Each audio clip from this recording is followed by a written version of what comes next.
Hey people, we are gonna react to the brutal death of Mommy Longlegs, I think. It's this. I just gotta show you. Show you real fast because I want to show you what happens afterwards that you can't see, or that you can't see very well. I just want to slow very, down. very interesting. Alright.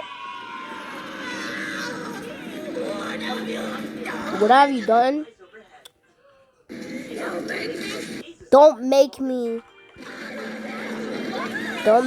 fire him.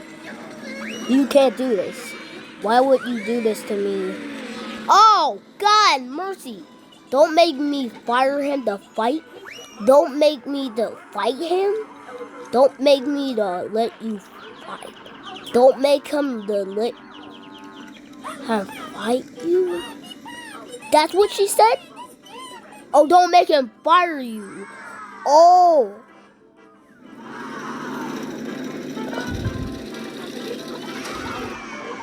So Mommy Longlegs has a really brutal death. It's kind of crazy. And I can't really hear what she's saying. She says something about him, about something in regards to a him, at least from what I can hear. But the noise in the game was too loud and my... Hold on. Let me go back. Let me go to my library. She didn't say anything.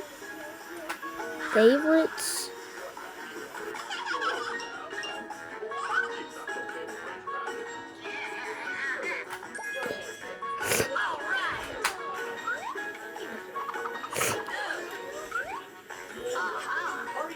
Let me go back to my library.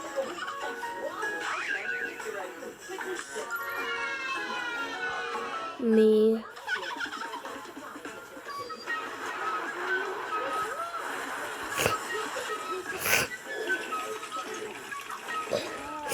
So there's nothing in the voice box of the cardboard stuff. The broken room. I just want to say, why is this gonna happen? I just want to take... break PJ Pugapillar in Poppy Playtime Chapter 2. So Poppy Playtime Chapter 2 is out, and it's got a few bugs. Now, there's bugs like the game audio not working at all, or your hands just won't shoot, or the graphic settings don't do anything at all, or you just fall to the ground. But these, of course, will be things that will be patched really soon. I do want to talk about a different kind of bug, though. PJ Pugapillar. This dog-faced caterpillar has changed quite a bit since the trailer, but his room is kind of broken. Let me show you. And if you want to join me on my journey of breaking Poppy Playtime Chapter 2, subscribe right now, because I have so many more videos I want to do on this already. So after we make our way through the Huggy Wuggy Whack-A-Mole Simulator, which absolutely broke me, I'm not gonna lie, we eventually enter an advanced obstacle course. But of course, why not partake in a Squid Game where our life is on the line? We play red light, green light with the overhead lights, and we have to run. For this part, I understood that I was not supposed to move around at all when the lights are on. But it doesn't make it too clear whether this applies to the tunnels as well. So I was just going through this section and I realized that the second half of this area is really easy to cheese. Maybe it's not even a cheese, it's so hard to tell at this point because it seems so glitchy. But you can jump off the right side of the foam pit and just walk along the side. Normally, you're supposed to grapple a handle on the wall and break through a window. But you can kind of keep going. I didn't realize I was supposed to go up at top at first until I started clipping into the wall. I didn't realize it at first, but he was actually unloading piece by piece as he walks through the obstacles on the ground. It's also very interesting because once he starts disappearing, he begins to respawn across the room too. So way back where you started, he'll appear again in a loop. A copy of him just appears again like he's moving through a wormhole. I'm not sure why this is the case, or if I simply skipped a trigger by jumping up and over, but it was bizarre. When the player escapes PJ Pugapillar in a normal play session and goes up top, usually what they see when they look down below is not a whole lot because of how dark it is. But if we brighten the game up, we can see he's still kind of walking through the wall like a mad lad. So yeah, if you make it far enough ahead of him... How does Whack-A-Wuggy work off camera in Poppy Playtime Chapter 2? Huggy Wuggy is nightmare fuel. We ran for our lives in the first chapter of this game trying to get away from this blue freak, and yet...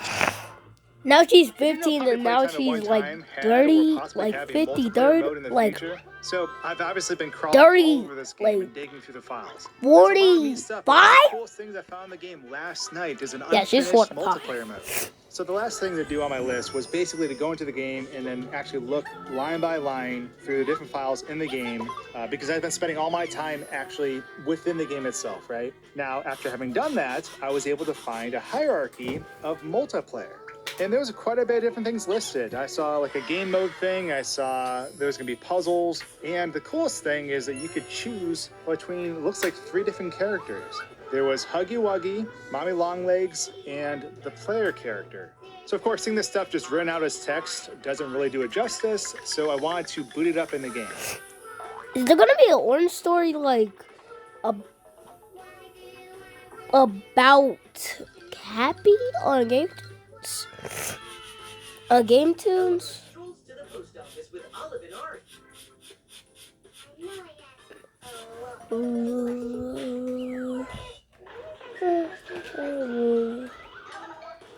Wait, what? What is that bullcrap? I gotta see this.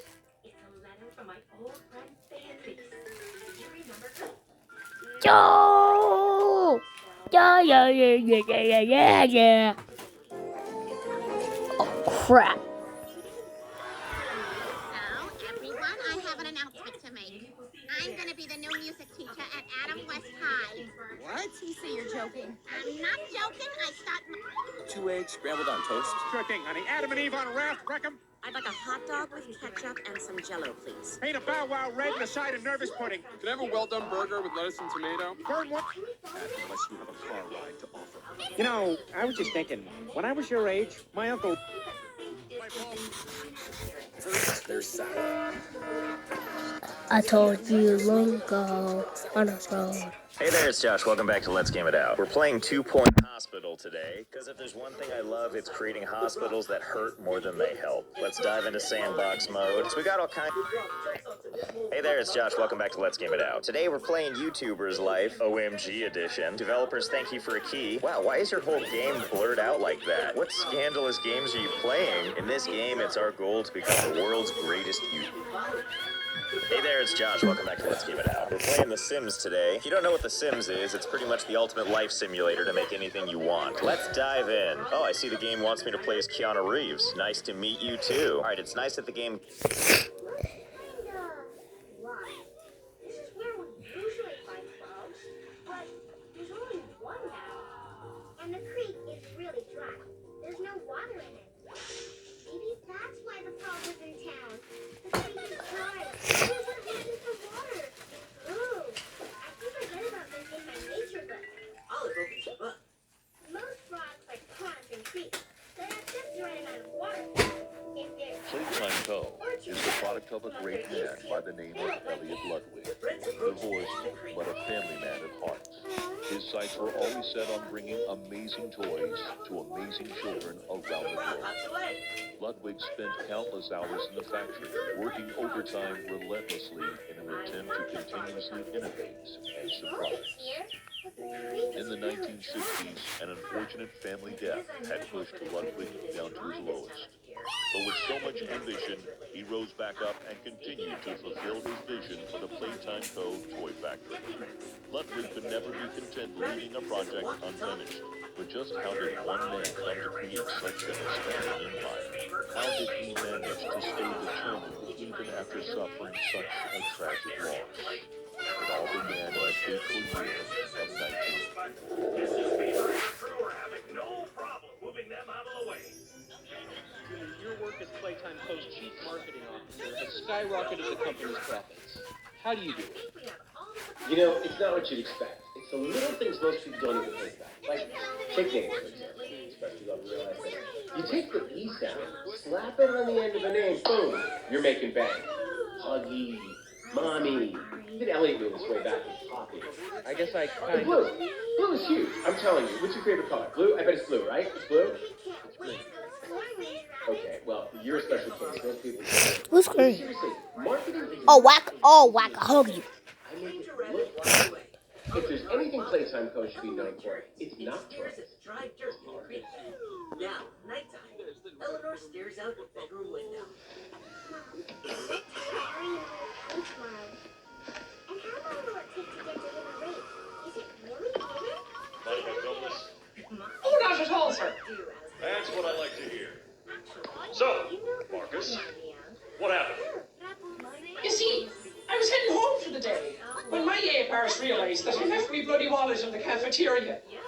So I'm running through the lobby, and that's when I see it. A mob handle lodged under the innovation wing gate. So what'd you do, Marcus? Well, I just thought I'd nab the bloody yoke and be on me merry way. And? Well, I'm reaching for the thing, and the mob handle jolts on its own. And me scared stiff. I thought I was the only one there. So I took a peek beneath the gate, and some massive bloody thing was doddering about the bloody hallway. But now I wonder. You're sure it wasn't a person? It's no person that's 50 feet long with 1,000 legs. Marcus, you're losing me. Maybe you just saw a bunch of people walking by. Look, it Now, wasn't the sun shines. people, A all right? bird flies I past haven't a Eleanor's bloody bedroom notion what it window. was, but it On the wasn't porch, human. Ranger Rabbit packs items into a backpack. Who have you told Eleanor about and this? Mr. Rabbit walk out the Besides front me, door. obviously. Who's ready to Just you, go? sir. Obviously. Exploring. Well, Security I think skimmed that's the cameras to everything. take a look. One more thing. What? I made you a loaf It's a of my massive bloody world-famous carrot cake. monster. I ain't gonna get rid of it. You're out of line, Marcus. We I need know it. toys. Olive and her mom, and Ari and his dad Get out of my arrive. sight. Explorers. Actually, grab me a copy, will Reporting you? for duty. Actually, never mind. Get out of my sight. Hello. Good morning. Good morning. Bro, oh, he meant mommy long legs. This is gonna be such an Following amazing is a adventure. pre-recorded announcement sweetie, to address do you the have many everything complaints you need? regarding an You have alleged your hat, very, very your big sunscreen, spider your crawling jacket, around in the your facility. pillow. Yes, Mom. The Playtime Your Corporation blanket. wants me to remind you all that You know spiders what? that big Yes, Mom. I have do not it. exist, and that if they did, quote, we would already be dead anyway. Me too. I'm so ready to go. Regardless, you can all rest assured.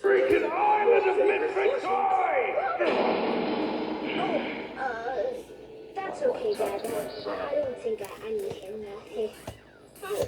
Okay. Log code 08502 in relation. Experiment 1006. The prototype. A close call occurred this week in which he nearly breached Well, I containment. think you kids are gonna The have a prototype lot seemingly of fun disassembled this the weekend. digital alarm clock within his room and utilized the battery, along with several other components, to create a laser pointer, which he then fired into the security camera, Do you have the disabling map? it. Yep. I These have it right actions here. allowed him 28.3 seconds completely unmonitored. You could be the Once function returned to the camera, the room appeared to ensure that no other experiments developed these qualities.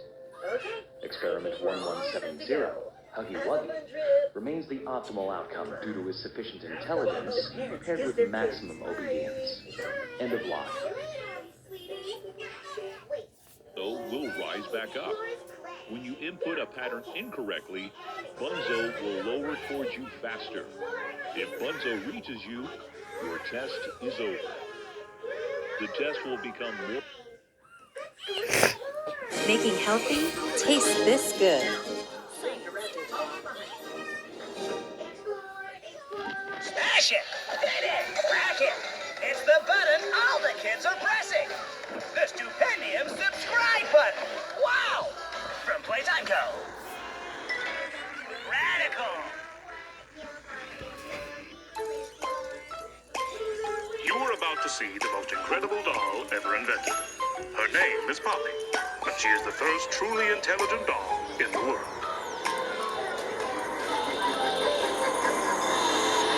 Come take a tour behind the doors where dreams are made, where boys and girls around the world can come to play, where you'll see entertainment, innovation on display. No, you can't escape the fun, imagination runs away. There's no better place to spend all your days and play pretend. No, you won't be on your own, cause you can always make a friend. So on us you can depend, that the fun will never end, cause we're much too close to break, but just maybe we could bend. And the lights went down and the doors stayed closed, and the toys soon found they were on their own. So a silence fell on the factory home, while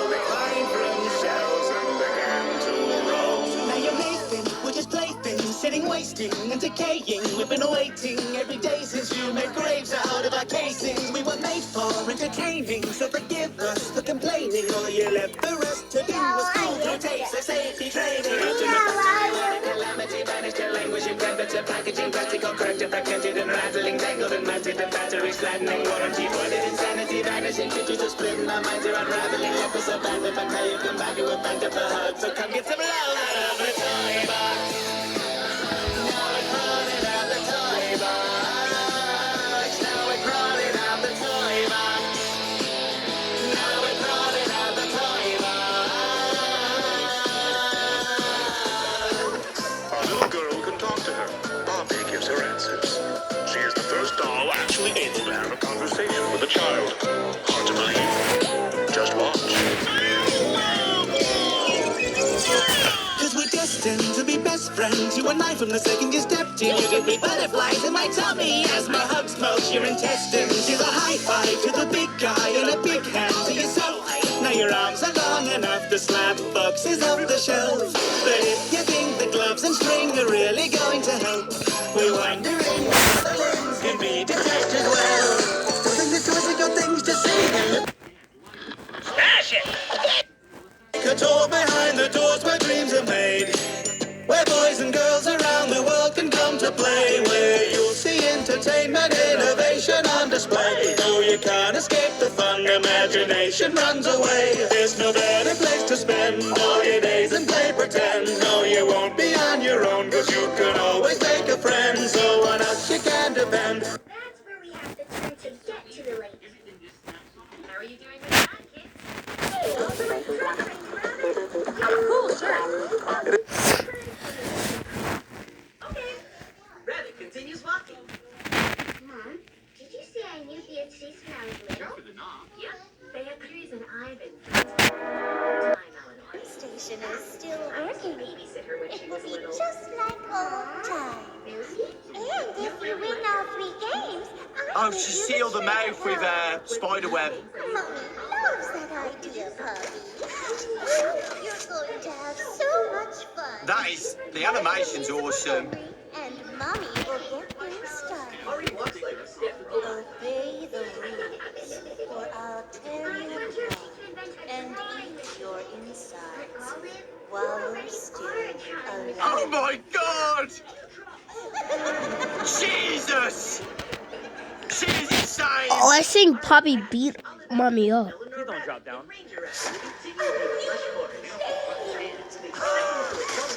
Yo, she tapped me up! Holy crap. That is actually a badass entrance. Mine. Very exciting, Mommy. Mommy. You were supposed to turn up the creek. And so, for your birthday, Chris, I'm giving you this dollar bill. Don't spend it all in one place. Out west, I know I'd love it. Hey, you guys want to play a drinking game? Freak yeah! Not really. Well, there's this game where you try to toss a penny into a shot glass. That sounds awesome. Hello? Is someone there? An animal with a tail sticks out from the bush. Hello? Beatrice? Rachel Rabbit? No lo puedo creer. I can't believe it. Hello everyone! I made a working version of Among Us in Scratch. Well, as close as I could get using Scratch's limited tools. So I started the project over a month ago on a tiny laptop on the other side of the world. And despite being in a foreign country on the other side of the world, I still need the steps I needed to take to complete this project. Those steps include creating a movement system, making a map, adding gameplay to that map, and adding a crash code to it. So, first thing I focused on was making a movement system, and I actually had quite a good idea how to get it to work. Have the player always in the center of the screen, and have the map move around the player. And within 30 minutes, I'd already got it working in Scratch. This code checks whether you're pressing down the arrow key, and if you are, it changes the X and Y variable, and then the map in the background's position is set to the X and Y variable. I also added these hitboxes that detect when you're touching the edge of the map. If you are, they stop you from moving in that direction. And with that was most of the movement system done. Now let's move on to creating the map. I wanted to have the scaled map from Among Us because it's the easiest map to work with in terms of shape. I tried importing a HD image of the map, but it didn't work. The image got highly distorted. This is because Scratch has two types of images, bitmaps and vectors. And the bitmap images, which are the default, can only be tiny. So I needed to find a way to turn the map into a vector image. And with a little bit of searching around, I found this Scratch thread that basically told me that I had to open the image in a vector program and save it as a .svg file. So I opened up the map in Google Drawings and converted it to a .svg file, which allowed me to have the HD image of the map in Scratch. But this map was pretty much only for looks. I wanted to create another version of the map that worked as a hitbox. So I went into Photoshop, created a new layer, and then traced a hitbox so the players could move over the original map. And once I had the hitbox fully traced, I imported it back into Scratch and made sure it was the exact same size as the map. Then I made the map invisible. I've got to say, it's starting to look really quite good. With that, I made the map. Obviously, this couldn't be a multiplayer game like Among Us, so I had to come up with a creative solution. So, in my head, I came up with this. The player goes around doing all sorts of different tasks, and once they've completed all the different tasks, they hear the Among Us kill sound effect. Then they have to search around the map for a dead body. When they've got the dead body, they bring it to the button and win. I wanted to start off in Scratch by programming the different tasks, and I found out quickly that I could get the tasks to go to certain positions on the map by having them use the same XY variables as the map, plus their XY positions. And I found sprites for the tasks by using the Among Us wiki. I imported those sprites into Scratch and made sure they lined up exactly where they would be on the map. Then I created another hitbox that detects when you're touching one of these tasks, and made it so when you are touching one of these tasks, the use button appears. And when you press this use button, the task begins. And you might be wondering what tasks I've picked to be in the game. Well, here are all of them on screen now. Basically, when you get close to one of these tasks, the use button pops up, and when you press the use button, the player is frozen in place. A minigame pops up that you have to complete, and once you beat that minigame, the task counter goes up by 1. And I'm not going to go into the code of any of these tasks, it's complete spaghetti code. It's so bad, oh. Anyway, beside my code being atrocious, I decided to open up Photoshop and make it so all the tasks you haven't completed glow. And with that was the tasks done.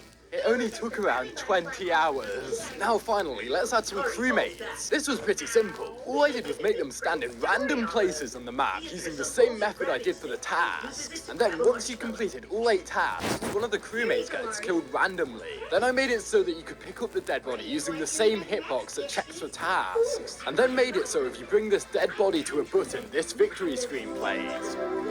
And that was it, the gameplay done. Now let's have a look at the final finishing touches. The Scratch Cat looked a little bit stiff, so I yoinked this running animation from Griffpatch and put it in my game. I'm pretty happy with this. I've made it in like a few minutes. This is going to be the thumbnail for the game. Then finally, I added some sound effects of a YouTube video I found. And that was it, the game done. It only took me around 50 hours. I know it doesn't look like much, but it takes an enormous amount of time to make games like these. If this video hits 40k likes, I'll return the iMac. Ari, couples down. Go to the end of the stick. Minutes out. Don't spill the water on the fire. You wanted to get out here, right? Right? Good way to get around town, that's what it is. Ooh, listen. Gordon hears domestic violence in the next apartment and doesn't call 911. Ranger Rabbit kisses her daughter that wants to protect. Eleanor sits alone. What a good way to get around town. Reach for the sky, dirtbag! All right, pal, you stolen your last Christmas. You know, I was quite a troublemaker myself when I was a kid. Look, your parents will be home any minute. Are you sure you don't want me to clean up this mess? No, go. It'll be funny. Thanks for breakfast, Ranger Rabbit. It's delicious. You're welcome, Ari. I've never seen anyone put marshmallows on their pancakes before. Ari grins and gulps. I think this might be my greatest invention. Beatrice, Eleanor, and I'll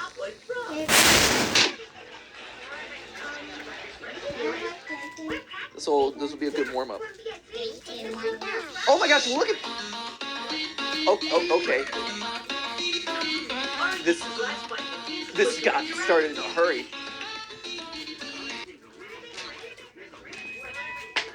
All right. There was a lot of information that hit my brain. There was a lot.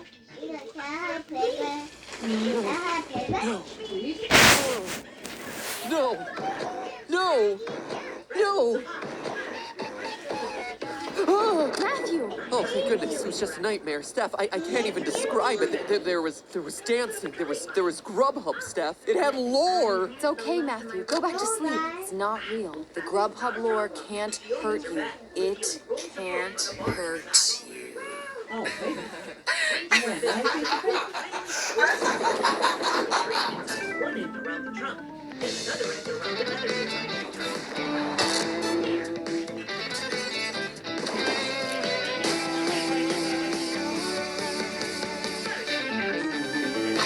Hello, Internet. Welcome to Film Food Theory? What channel is this again? Let me look at the logo in the corner. All right, welcome to Food Theory. Sorry about that, friends. I'm still a bit confused about where this Grubhub cinematic universe fits into our channels. You heard that one right, theorists. The GCU. It is a thing, and it is a thing that we can no longer ignore. See, over the past year, Grubhub has rolled out a series of commercials that are entirely 3D animated. The internet has lost its collective mind over these things, and not in a good way. The bulk of the internet's wrath has been directed at one particular ad called Delivery Dance. It features a ridiculously dressed dad, ridiculous dancing, ridiculous bites of salad. Actually, that's my favorite part. Can we just go back and pause it? Yeah, there it is. I mean, come on. What is that face? Forget the bite of 87. The real horror comes from the bite of 2021. Anyway, long story short, this Grubhub ad has been memed to death by the internet. And thank goodness for that, because it's been great. But the internet didn't stop there.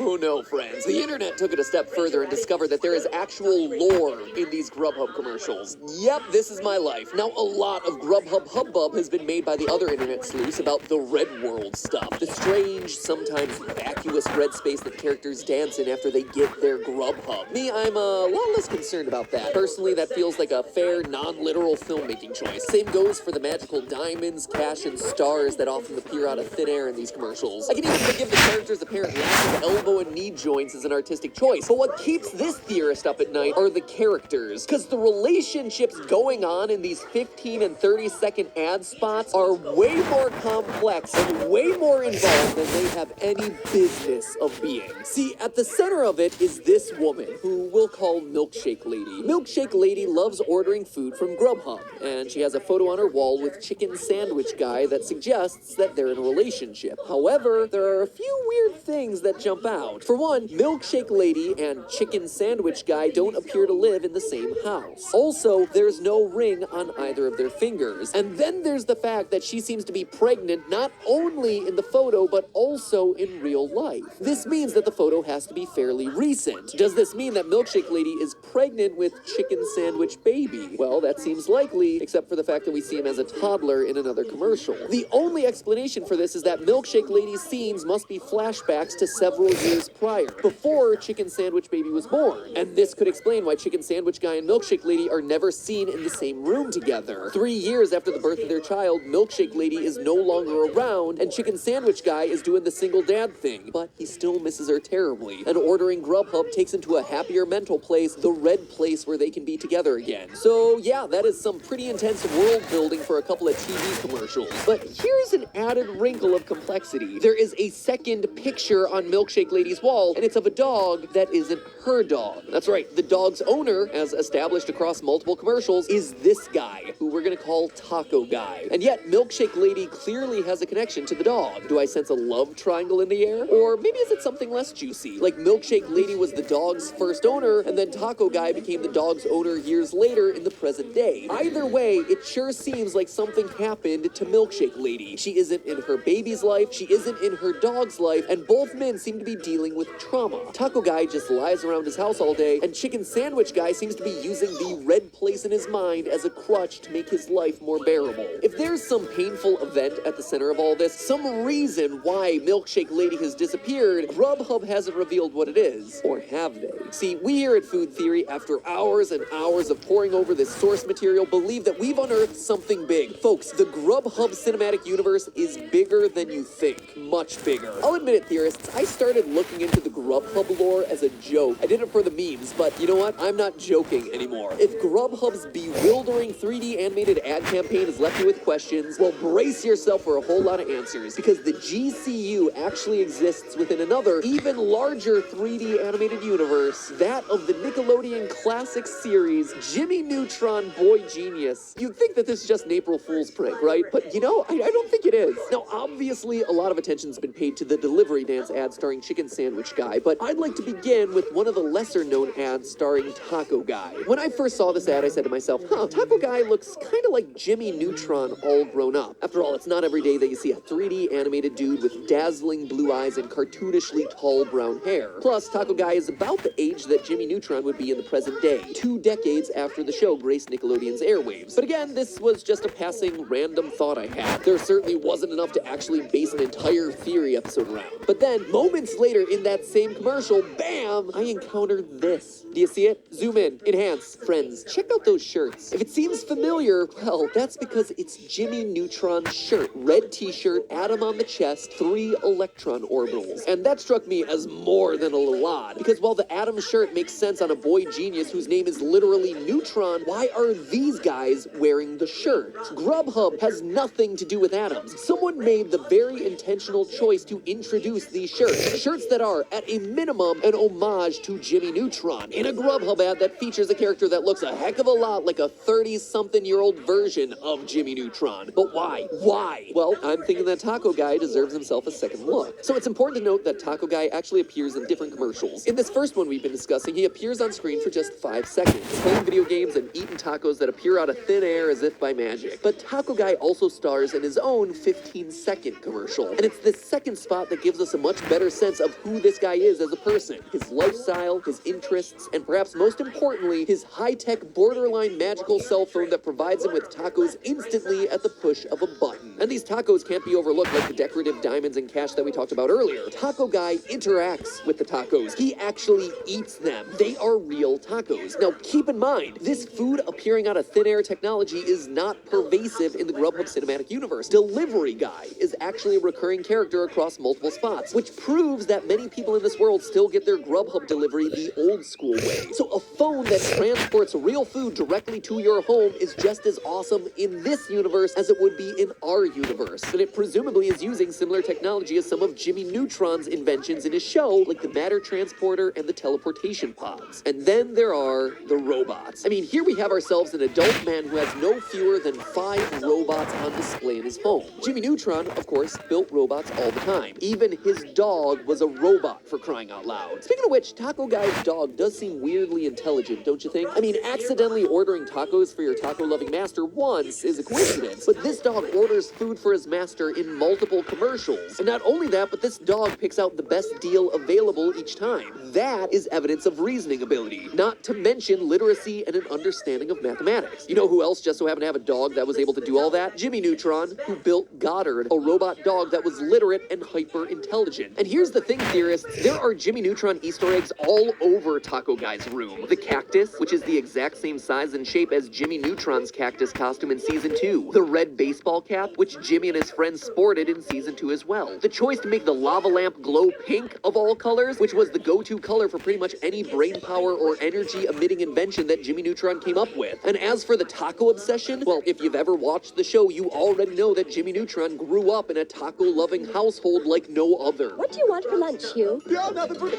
I want to be as hungry as possible for tomorrow's Mucho Carne Fiesta Taco Shack. I don't want to belabor the point. I think you get it. These 2 commercials give us plenty of reasons to suspect that Taco Guy is actually Jimmy Neutron all grown up. All right, so let's stop and pop our heads up for air here, because at this point we spent the better part of insert current time of video here analyzing 35 seconds of Grubhub source material. But in my defense, Grubhub went and actively put Jimmy Neutron shirts on their characters. I mean, mean, what else is a theorist supposed to do with that kind of information? And when the puzzle pieces just keep fitting into place, we really have no choice but to keep going. And keep going we shall, theorists, because we've only scratched the surface. Just like you're about to give that subscribe button a scratch, so that way I can deliver to you a new food-related theory video into your subscription feed each and every week, just like Grubhub Delivery Guy. And you can dance around and enjoy that new video just like Chicken Sandwich Guy. So do your dance, Chicken Sandwich Guy. Be happy. Now, obviously, we've discussed how Jimmy Neutron is clearly Taco Guy, and how Goddard may or may not be Taco Guy's dog. But what if I told you that the rest of the Jimmy Neutron cast also exists within the Grubhub universe? It would seem unbelievable. It would seem like this is the most elaborate April Fool's prank theory video I've ever done. But let me present to you the evidence and leave it for you to judge. Canonically, Jimmy was an 11-year-old boy when Jimmy Neutron Boy Genius hit the scene in 1998, and it's safe to assume that his 6th grade classmates were approximately the same age. So now, 23 years later, Jimmy and his friends would all be solidly in their 30s. Now, there are exactly 7 characters in the GCU around that age: Taco Guy, Salad Lady, Milkshake Lady, Chicken Sandwich Guy, Sidewalk Ginger, and these 2 parents. Every other main character in the Grubhub spots has at least one indicator that they're significantly younger, be it Peanut Head's Letterman jacket, an apartment on a college campus, or the fact that, you know, they're wearing toddler overalls. In 1998, these characters would have been infants, or they wouldn't have been born yet, so we're gonna set them aside for now and focus only on the 30-something millennials. Now, compare them to these millennials. You see what I'm getting at here? Theorists, the millennials in the Grubhub cinematic universe perfectly match up to the cast of Jimmy Neutron. And I mean perfectly. Check it out. Obviously, we've established how Taco Guy is Jimmy Neutron, but what about his best friend, Carl Wheezer? I mean, when it comes to classic Nickelodeon characters, this guy is just as iconic as Jimmy's Dairy Queen soft serve head. You can't have Jimmy without Carl. Well, take a minute to look at this guy from the Grubhub commercials, someone I call the Sidewalk Ginger, who is featured in a Grubhub ad when a giant bag falls down from the sky. The skin color, a perfect match, as is the curly red hair and the thick glasses. And while sure, he's a lot thinner than the childhood Carl, remember, that's when the character was 11. And for a good look of what Carl would look like as an adult, all we have to do is examine his father's attributes in the show. And what do you know, but he has himself a mustache and a slightly slimmer physique. Ladies and gentlemen, Sidewalk Ginger is none other than adult Carl. One thing that apparently never changed, though, is Carl's knack for dressing like an old man no matter what age he happens to be. Still rocking that questionable fashion there, bud. Let's move on to Salad Lady, who is clearly the grown-up version of Jimmy Neutron's sometimes rival, sometimes love interest, Cindy Vortex. Well, we haven't seen much of adult Cindy in the GCU yet. Her cameo in the delivery Wait, dance I had to is put all this we down. need to identify her. There's the iconic yellow blonde hair, the iconic green eyes, plus Cindy Vortex always had an aggressive, competitive hunger about her as a child. I think it's safe to say that that aggressive hunger hasn't gone anywhere. Seriously, I cannot get enough of that face. Next, we have ourselves Cindy's best friend, Libby Fulfax, who's in the GCU as a 30-something as well. It's well established in the Nickelodeon show that Libby is a vegetarian, and sure enough, adult Libby orders a salad. Furthermore, we get the sense from the Grubhub ad that adult Libby and her brown-haired, brown-eyed, overweight partner don't exactly get along. This would suggest that Libby wound up in a relationship with the brown-haired, brown-eyed, overweight foreign exchange student that she detested ever since he beat her out of her class presidency in 6th grade, Bolby Stroganovsky. Which brings us to the final character from the Jimmy Neutron title card, Sheen Estevez, who is none other than the meme himself, Chicken Sandwich Guy, Boogie Dad. Physically, both characters are Latino with dark hair, brown eyes, and soft to non-existent chins. But their personalities match up as well. Sheen was an eccentric kid to say the least, and that same eccentricity is there in adult Sheen's fashion and dancing. Okay, so this one is admittedly a bit more of a stretch than the others because of the darker skin tone and the curly hair, which we never really get to see on Sheen, but just like his buddy Carl, it's possible Sheen has also taken on his father's body type, a top-heavy body type with a very rounded head. The body shapes, actually, when you look at it from that context, are almost a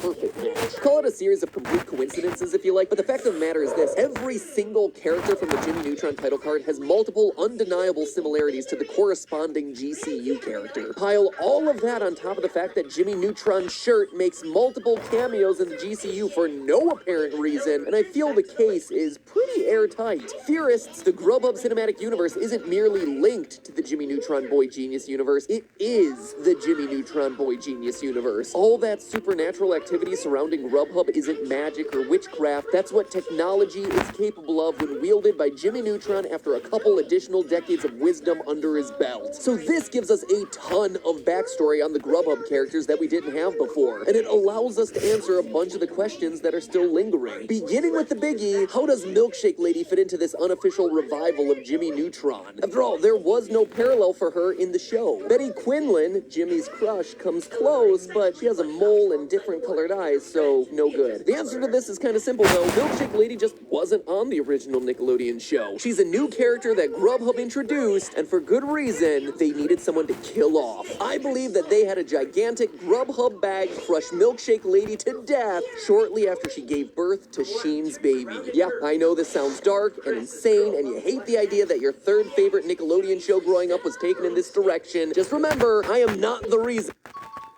No flip, no cap, no mess. Just grab What and squeeze. the? Try Dawn Easy Squeeze. Good morning, Captain. Good morning, Captain. You there, you're aware that you're to salute your commanding officer? Oh, I'm aware. That's why I didn't salute. Time for this captain to walk the plank.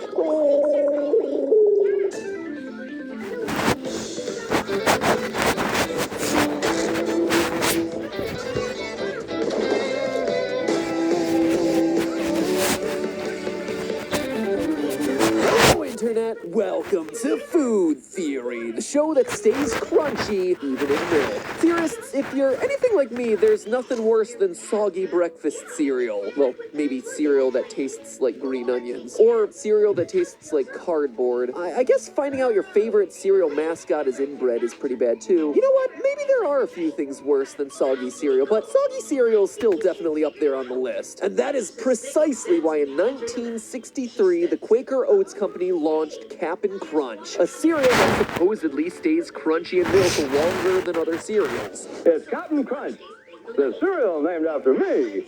Cap'n Crunch, delightfully sweet, sugar sweet, and fun to munch cause it keeps its crunch.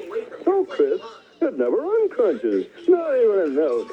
Now, anybody for a bowl of Cap'n Crunch?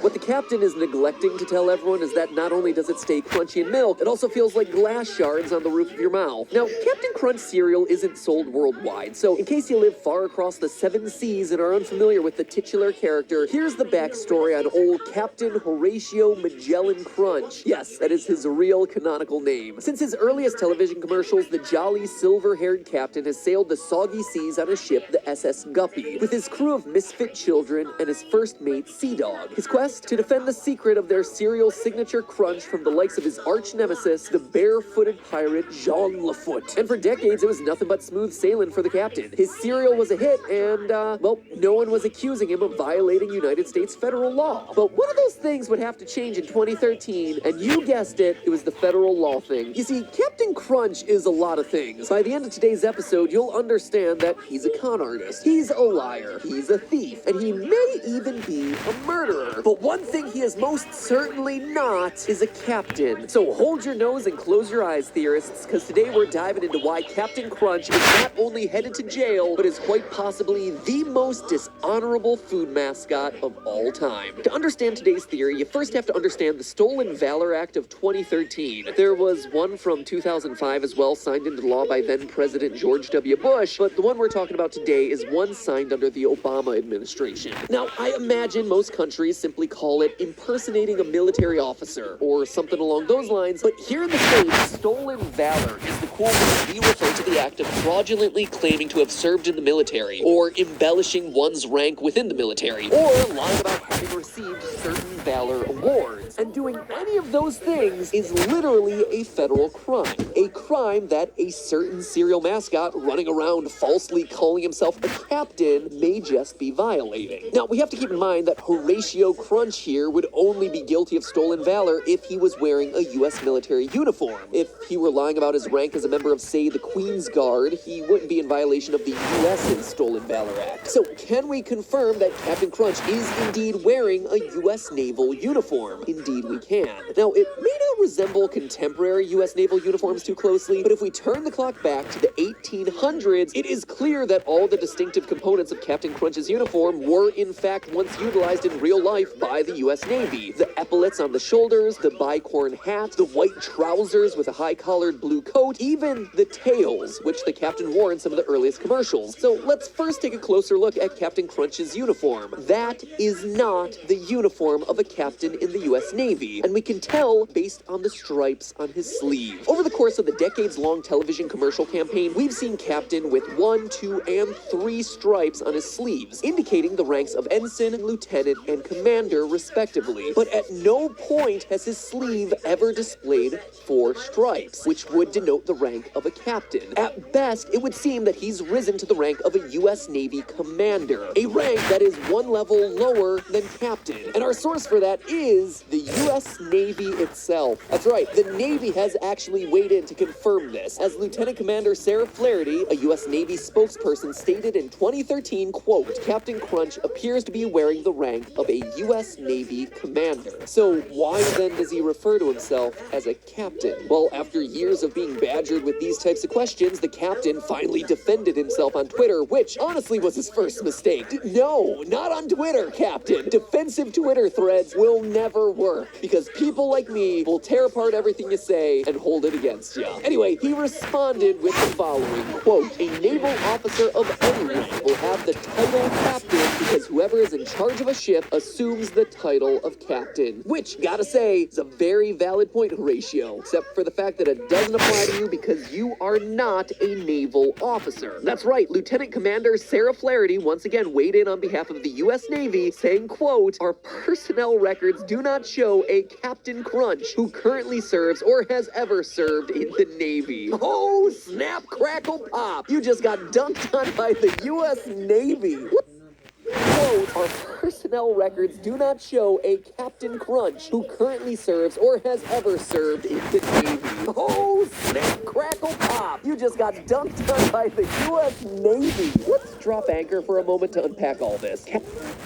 So hold your nose and close your eyes, theorists, because today we're diving into why Captain Crunch is not only headed to jail, but is a rank that is 1 level lower than captain. And our source for that is the U.S. Navy itself. That's right, the Navy has actually weighed in to confirm this, as Lieutenant Commander Sarah Flaherty, a U.S. Navy spokesperson, stated in 2013, quote, Captain Crunch appears to be wearing the rank of a U.S. Navy commander. So why then does he refer to himself as a captain? Well, after years of being badgered with these types of questions, the captain finally defended himself on Twitter, which honestly was his first mistake. No, not on Twitter, Captain. Defensive Twitter threads will never work, because people like me will tear apart everything you say and hold it against you. Anyway, he responded with the following, quote, a naval officer of any rank will have the title captain because whoever is in charge of a ship assumes the title of captain. Which, gotta say, is a very valid point, Horatio, except for the fact that it doesn't apply to you because you are not a naval officer. That's right, Lieutenant Commander Sarah Flaherty once again weighed in on behalf of the U.S. Navy, saying, quote, our personnel records do not show a Captain Crunch who currently serves or has ever served in the Navy. Oh, snap, crackle, pop! You just got dunked on by the U.S. Navy. Let's drop anchor for a moment to unpack all this. Captain Crunch isn't merely exaggerating his military rank, he is straight up lying about his military service altogether. This would definitely explain why his uniform is pieced together like he's some kind of historical cosplayer. But if you don't believe the military records, then turn your attention to his ship, the SS Guppy. See, SS is a prefix used for civilian ships, often indicating that the ship is a screw steamer, or in more layman's terms, a steamship. Were he captaining a U.S. naval ship, that ship would almost certainly have a non-civilian prefix. It would be called, say, the USS Guppy, meaning the United States ship Guppy, or perhaps even the USF Guppy, where it'd be classified as a United States frigate. So we know Horatio has never been enlisted in the U.S. Navy. We know that he's dressed in a legit U.S. naval uniform, and we know his intent is to be perceived as a U.S. naval officer, all to sell you more glass shards that you can drown in milk for your morning cereal, part of a balanced breakfast. As of the day this video was made, Captain Crunch cereal is still cashing in on Horatio's fraudulent military persona to the tune of hundreds of millions of dollars per year in sales. The fact that the Captain Crunch's lie is being perpetuated for the sake of financial gain makes it a clear-cut violation of the stolen.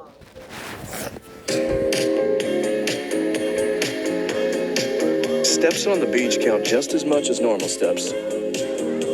they just lead somewhere better. Corona Premier.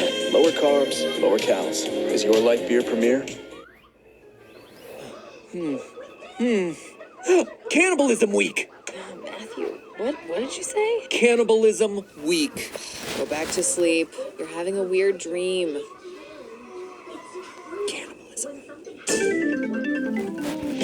Wait, what's Cannibal Balance Week?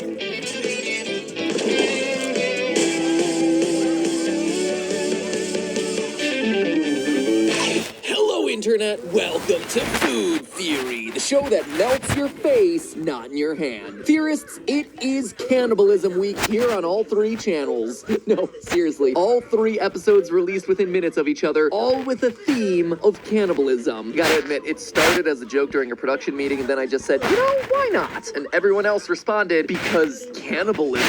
But I ignored them and forced this to go through, and now we're here doing 3 episodes all about eating members of your own species. TLD.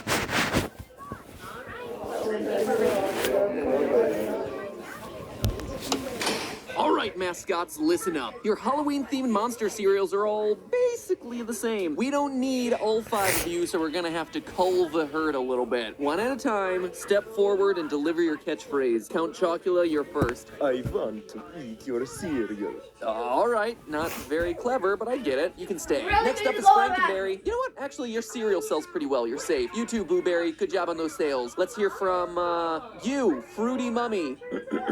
Fruity yummy, mummy makes your tummy go yummy. Is that real? Is that really your catchphrase? Yeah, I say it in commercials and everything. Take him away. What? Come on, no!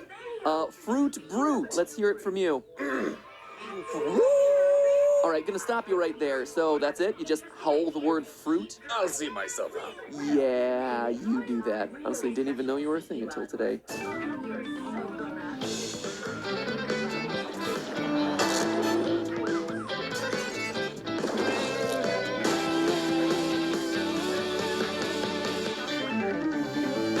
Happy Halloween, Internet! Welcome to Food Theory, the show that's part of a balanced argument. Loyal theorists, I'm not exactly what you'd call a sugary cereal kind of guy. Aside from Apple Jacks, which I'm gonna tell you all about in an upcoming episode, just don't keep cereals like that around the house, except for the seasonal exceptions. You see, every holiday when cereals roll out their special limited edition flavors, I love testing them out. I'm curious what new sugary concoction they've come up with this time. Christmas Crunch, sign me up. S'mores summer cereal, absolutely. Lucky Charms for St. Patrick's Day, it's just Lucky Charms. And on Halloween, you know we invite Count Chocula into the house. As every sugar-loving kid knows, General Mills' seasonal monster cereals get trotted out onto store shelves every year around Halloween. Count Chocula is probably my personal favorite. He's the mascot of the chocolate-flavored monster cereal that's been a fan favorite since its commercials first hit airwaves back in 1971. Don't be scared. I'm the super sweet monster with the super sweet new cereal, Count Chocula. Despite having 50 years of television commercials under his cape, Count Chocula's backstory isn't all fleshed out. As his oh-so-punny name suggests, he's basically a kid-friendly version of Bela Lugosi's iconic Dracula character, down to the accent, the wardrobe, and the fangs. Well, they're not exactly fangs, are they? Let's just go with his 2 beaver-like front teeth. Count Chocula in the commercials is very proud of his chocolate cereal. It'll go toe-to-toe with anyone who claims that their cereal is superior, especially Frankenberry, his frenemy/roommate in the Monster Mansion. Well, they don't see eye to eye when it comes to chocolate versus strawberry. Both monsters can agree on one thing: children and cute animals are downright terrifying. Count Chocula. Frankenberry. Frankenberry. Count Chocula. Meow. Kids love Count Chocula. Kids love Frankenberry, and I love their commercials. So it all seems pretty straightforward, right? Count Chocula is a not-so-scary version of Dracula who sells delicious, sugary cereal to kids. He has no real backstory to speak of, so he's totally uncontroversial. Well, this is the part of the episode where your childhood gets ruined, folks, because we here at Food Theory did some digging. Turns out that Count Chocula does have himself a backstory, and it's been kept secret for obvious reasons. Count Chocula is the product of excessive inbreeding. Yup, and we can prove it, so hold on to your...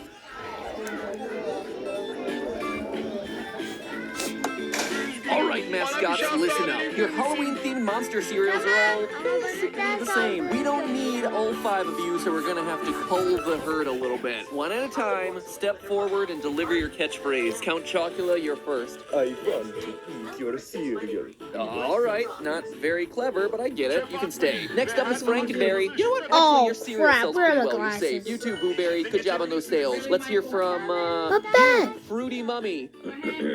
I had them on my face. Makes your tummy go yummy. Is that real? Is that really your catchphrase? Yeah, I say it in commercials and everything. Take him away. What? Come on, no! Fruit Brute. Let's hear it from you. All right, gonna stop you right there. So that's it? You just howl the word fruit? I'll see myself out. Yeah, you do that. Honestly, didn't even know you were a thing until today.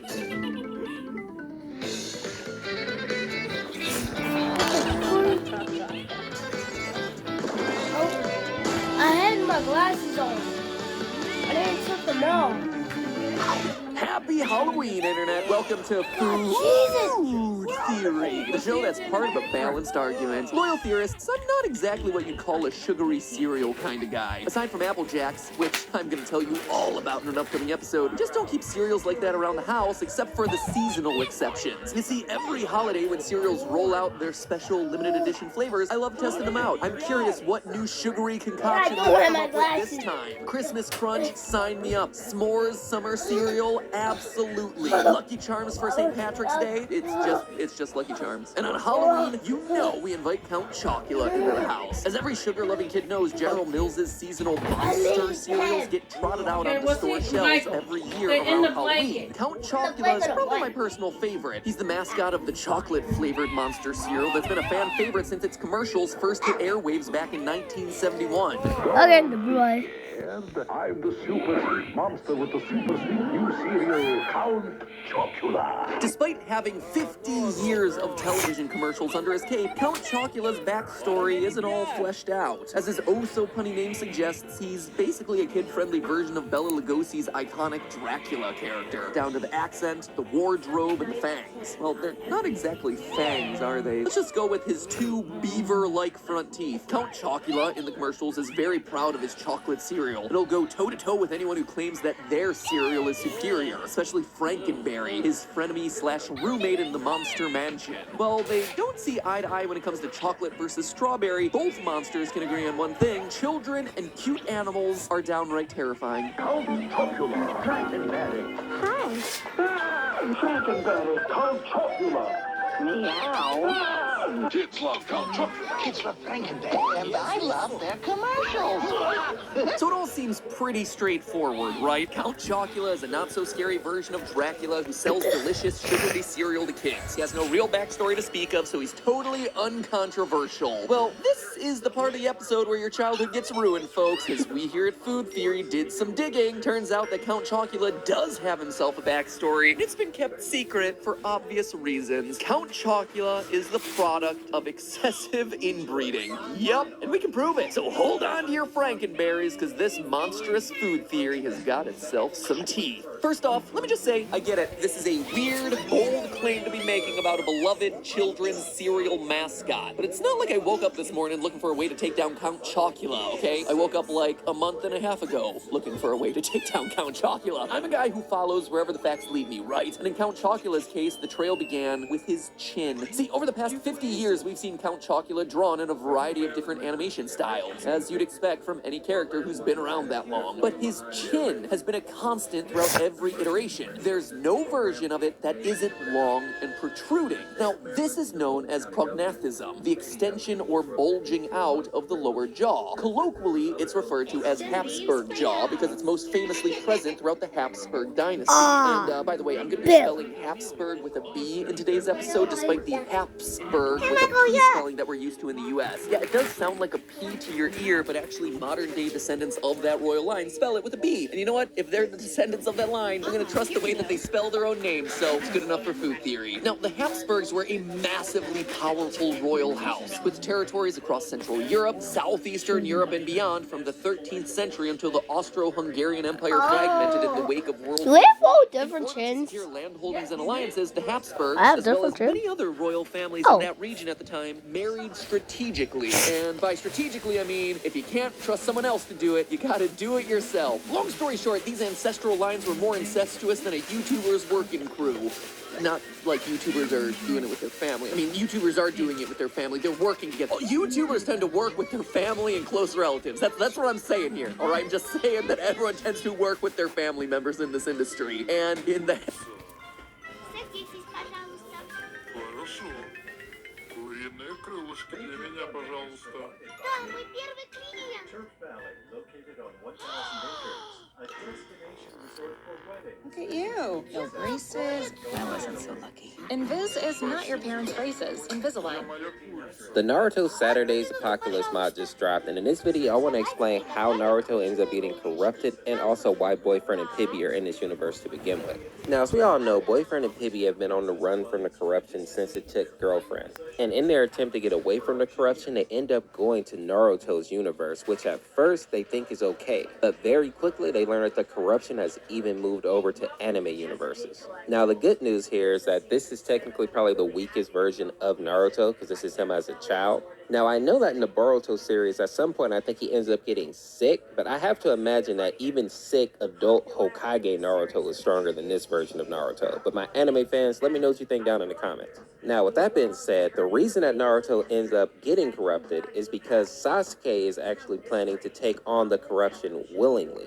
It's basically a throwback to the original cartoon when he gets the curse mark from Orochimaru, because ultimately Sasuke wanted power. It's the same thing here. It seems that Sasuke believes that he's going to be able to actually control this corruption and use it to his benefit, but after seeing all the powerful characters that have been taken thus far, I definitely don't think child Sasuke has the ability to actually control this corruption. Now, Naruto ends up taking on the corruption willingly because he wants to show Sasuke what the corruption can actually do to a person, aka consume you and basically take away your humanity. So in a weird way, Naruto basically sacrifices himself in order to try to save Sasuke. And if you remember the original cartoon, this is very reminiscent to that, right? Naruto is always willing to put himself in harm's way to try to help Sasuke. But the big difference here that I actually like is that Sasuke comes back to kind of fight with Boyfriend and Pibby in order to save Naruto.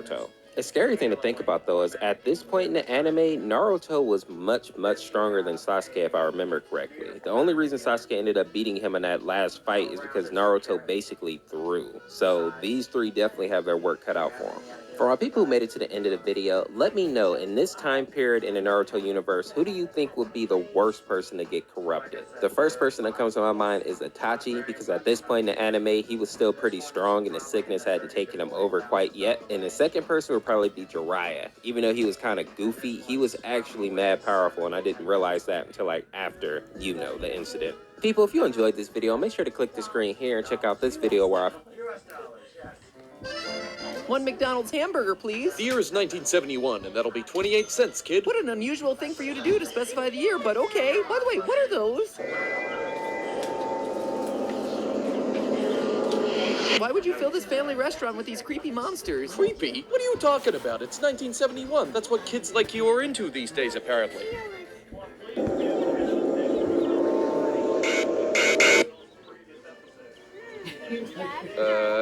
Hey kid, you alright? Sorry, I gotta go make a YouTube video. Yeah, I have no idea what that is. One McDonald's hamburger, please. The year is 1971, and that'll be 28 cents, kid. What an unusual thing for you to do to specify the year, but okay. By the way, what are those? Why would you fill this family restaurant with these creepy monsters? Creepy? What are you talking about? It's 1971. That's what kids like you are into these days, apparently.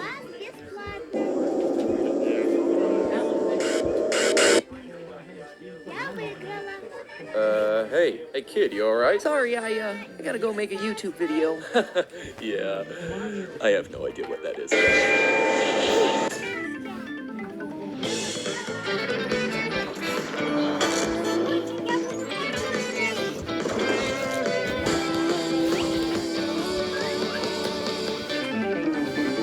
Hello, internet? Welcome to Food Theory, where our ice cream machine is almost never broken, and for that reason, you should probably buy some Food Theory merch. These are actually your final few days to pick up these items, so don't be distracted by my stellar modeling theorists. The merch line is what you gotta be focusing on right now. I absolutely love how this ramen t-shirt came out, and if you're in the mood to be flamin' hot this summer, why don't you sport that on your clothing with some flamin' hot Theory shirt action. And speaking of it being a flamin' hot summer, are you staying hydrated? Well, grab yourself some Food Theory reusable cups to beat the heat, complete with the little curly bendy straw. And you know we've got ourselves that Food Theory apron for your summertime barbecue needs. Links for all of it and more are down in the description below, so be sure to check out the all-new Food Theory merch line if you haven't already. Only available for the next 48 hours or so. Now then, theorists, in a previous episode we discussed the incredible origins and expansion of the McDonald's Corporation, masterminded by the legendary businessman Ray Kroc throughout the 50s and 60s. I said in that episode, and I'll say it again here, if you haven't seen the movie The Founder yet, do yourself a favor, put it on the watch list. Seriously, it is fascinating. But today, I'd actually like to pick up where our previous episode and The Founder both leave off, because as fascinating as McDonald's origin story may be, it's hardly the most interesting era of McDonald's history. For my money, that would be the 70s and 80s, when McDonald's went all in on marketing to children and firmly established themselves as the go-to fast food chain worldwide as a result. How exactly did McDonald's go about hooking Gen X on their products so effectively, you ask? Illegal stuff. And the moral of today's story, friends, crime sometimes does pay. And it all begins with just one word, McDonaldland. Welcome, Eric, to McDonaldland.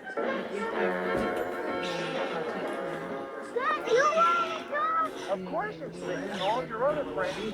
Come on in and look around. Okay, so if you're a bit confused by what you just witnessed, don't worry, you're not alone. If you're a millennial of a certain age like yours truly, you probably remember bits and pieces of the McDonaldland era the way that you remember bits and pieces of a creepy dream. The fiberglass character statue of Ronald McDonald and his friends, the burger stools that were basically too slippery to sit on, the playgrounds where kids got to pretend that they were in jail for some reason. These were the McDonaldland parks, the predecessors of the Play Place ball pits and the Nintendo 64 kiosks that we all know and love today. And they were wildly successful at getting families to eat at McDonald's until they basically got sued out of existence, and not for the reasons that you might expect. See, when Ray Kroc began franchising McDonald's restaurants in the mid-50s, one of the first things he did was write a letter to Walt Disney. The two men actually knew each other from when they served together in the same World War I ambulance corps. Small world, right? At this point, Walt had just opened up Disneyland, and already the theme park was connecting with American families in a way that was undeniable. Kroc's letter expressed his desire to put McDonald's franchises inside Disneyland, but ultimately the two businessmen were unable to make the deal happen. Kroc, who wasn't exactly the type to take rejection lying down, started thinking about opening his own McDonald's theme park in LA.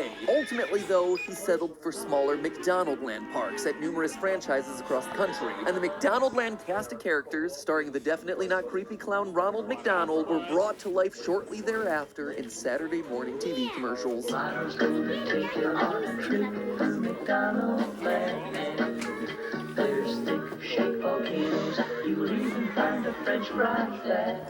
Ronald's friends in Gen 1 McDonaldland included the Professor, a mad scientist type whose shtick was thinking up inventions like the perfect burger, only to be reminded that McDonald's already has that.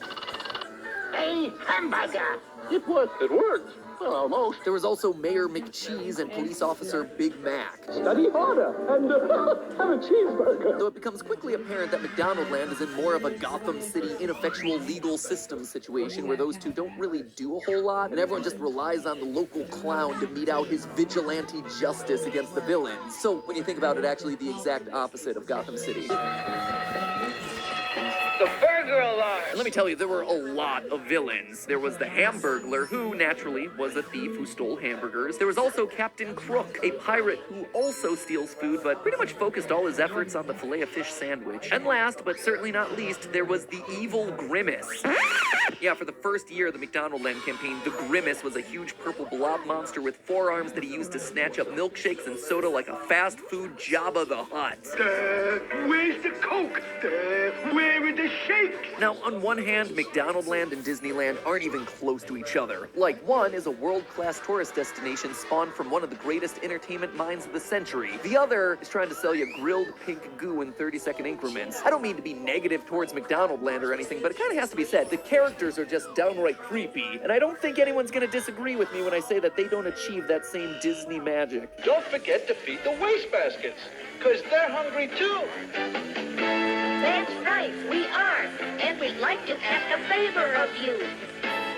Would you mind letting us have the paper, please, when you're through? But for as fun as it is to rag on the McDonaldland production values and general weirdness, simple fact of the matter is that McDonaldland really worked. The 70s and 80s, McDonaldland's heyday, were boom decades for McDonald's. The corporation navigated the 1970s recession with ease, growing at an average rate of 15%. With its new recession-proof image, the McDonald's Corporation would go on to join the prestigious Dow Jones Industrial Average. The McDonaldland characters were used to launch the Happy Meal in 1979. Today, Happy Meals rake in $3 billion in revenue annually. That is $8.2 million per day on Happy Meals alone. And on top of boosting food sales, the McDonaldland characters brought in untold amounts of revenue decade after decade in the forms of toys, merchandise, straight to VHS series. In short, McDonaldland was everywhere. For American kids in the 70s and 80s, it was about as ubiquitous as a marketing campaign can possibly be. And you want to know the craziest thing about it? The entire McDonaldland campaign was built on stolen intellectual property. See, creepiness and low production values aside, it's pretty plain to see how a lot of McDonaldland's inspiration was, let's say, borrowed from Disneyland. Both are immersive magical worlds where costumed characters interact with children, and both feature themed attractions, though of course not all attractions are created equally. A Hamburglar-themed swing set does not a Space Mountain make. Heck, even the names are similar. I mean, come on, McDonaldland? Like, did McDonald's even consider a second name, or did they just immediately rubber stamp the first thing that popped into Ray Kroc's head? The only thing that would make the ripoff even more direct was if this place was called Krocland. Actually, Krocland would be pretty cool. And this whole practice of borrowing ideas,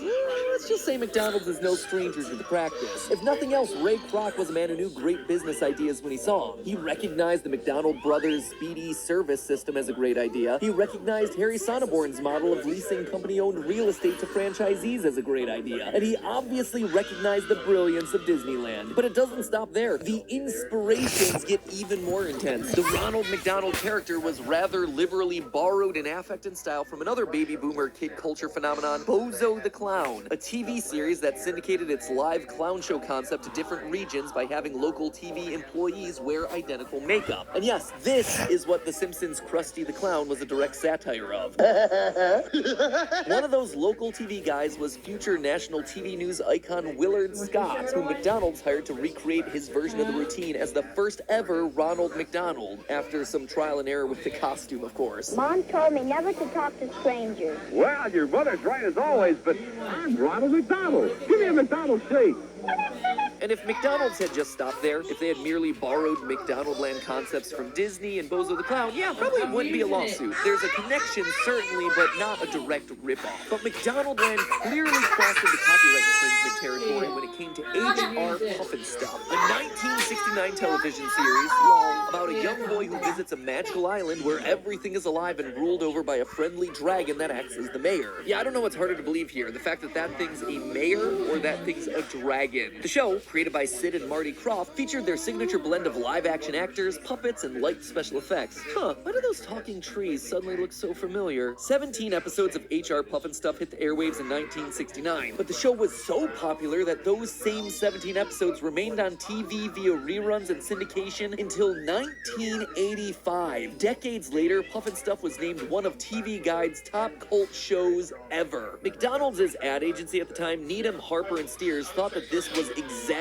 the vibe and audience that they were looking for with McDonaldland. So they went to the Crofts with the proposal of, hey, would you like to do the Pufnstuf thing again, but like this time everything is themed around hamburgers? And well, yes, some progress was made. The Crofts eventually got a call that the agency was going to go in a completely different direction, which was a complete lie because the McDonaldland campaign hit TV just a few months later, and things looked a bit similar to Pufnstuf. Not with this magic potion I'm brewing. It's guaranteed to protect you from the witch's spell, and it's just about ready. Oh, my psychedelic electric hamburger machine will make the best hamburger in the world. Boom. Possible reason for the similarities? McDonald's ad agency straight up hired many of the same voice actors and production crew who'd worked on Pufnstuf to perform more or less the same function. Stand right side up. I am right side up. You're upside down. They're upside down. No, Grimace, you are. The most egregious was Mayor McCheese. He looked like Puffnstuff, had the same job and uniform as Puffnstuff. Even his voice actor was doing the same voice as Dr. Blinky the Owl from Puffnstuff. You ought to know by now that all owls, they who? What'll we do? Oh my, this is awful. To add insult to injury, McDonaldland even got a lucrative licensing deal with the Ice Capades, which, if you're not familiar, was a touring show where kids could see their favorite characters doing what they do best, triple axels on ice skates. This was a big deal because up until that point, the Crofts had always gotten the Ice Capades deal for themselves. This was too much for even a couple of mild-mannered puppeteers to take, and the Crofts did what had to be done. They sued McDonald's ad agency. Order! Strickland, what do you have to say for yourself?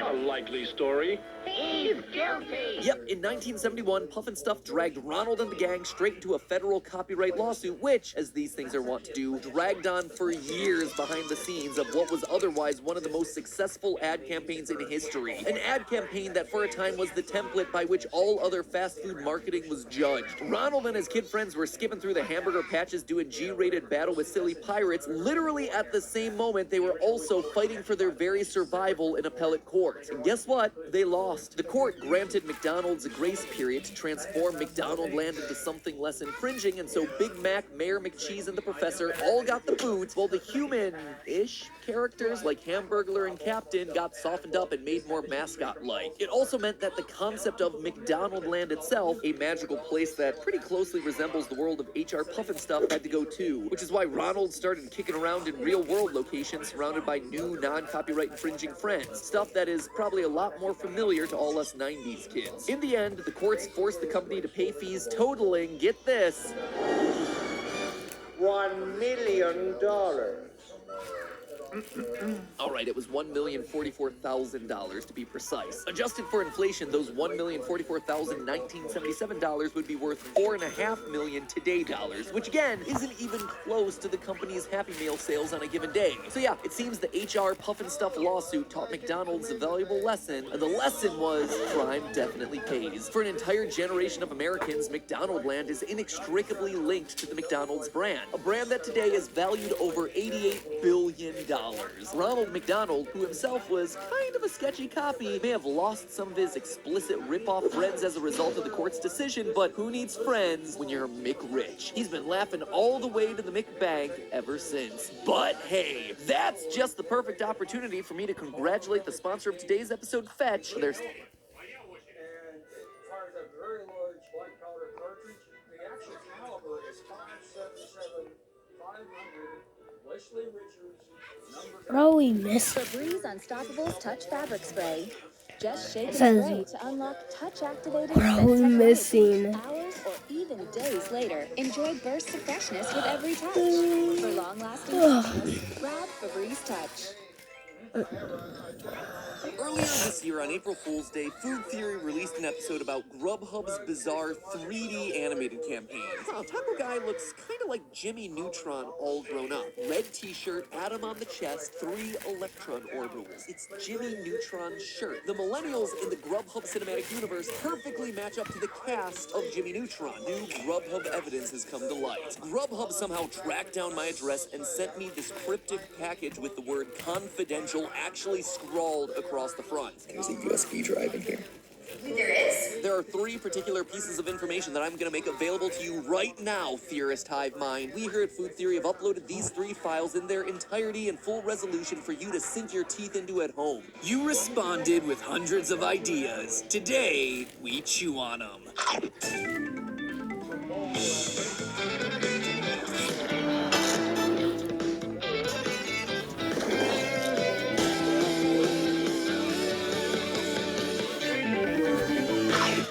Internet, welcome to Food Theory, the food channel that somehow wound up dissecting TV shows from your childhood. Theorists, today's episode is all about you. See, a couple months ago, we started dissecting the hidden lore of Grubhub's 3D animated ad campaign. I mean, these things were everywhere, and they were so meme-worthy. But as we dove deep into hidden family photos and secret relationships, something else stood out. Clues hinting at something much bigger. References to the classic Nickelodeon series Jimmy neutron boy genius. A shirt here, a character designed there, technology that seemed to riff on that old series. But there was no way this could be true, right? I mean, a meal delivery service continuing the lore of a clap.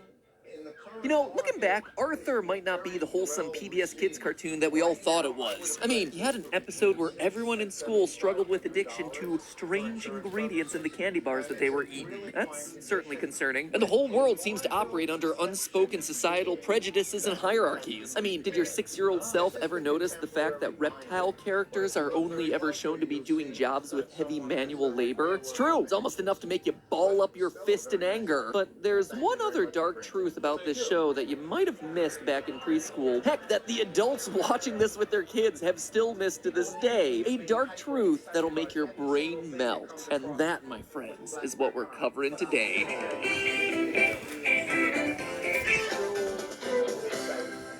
Hello, Internet! Welcome to Film Theory, the show that has an original point of view, just like everyone that you meet when you're walking down the street. Here's a question for you. What's the longest-running American cartoon? If you said The Simpsons, well, you probably also watched our King of the Hill episode, and you're right. Congratulations. But you know what the second longest-running cartoon in America is? It's our buddy Arthur the Aardvark, who's been growing up while learning family-friendly lessons on our TV screens since 1996. This would be the part where I say only 90s kids will remember, but after 22 seasons, Arthur is still on the air. It's wild that my son can grow up watching the same shows that were on TV when I was a kid. And I'm glad that Arthur never left, because every kid ought to grow up in a world where we can learn to work and play and get along with each other. Arthur's also one of those shows that's great to go back to as an adult, because a lot of the jokes were totally put in there for the parents who had to watch whatever their kids were watching. And if you were a kid, well, you probably missed a lot of those references the first time around. Sorry, Sue Ellen.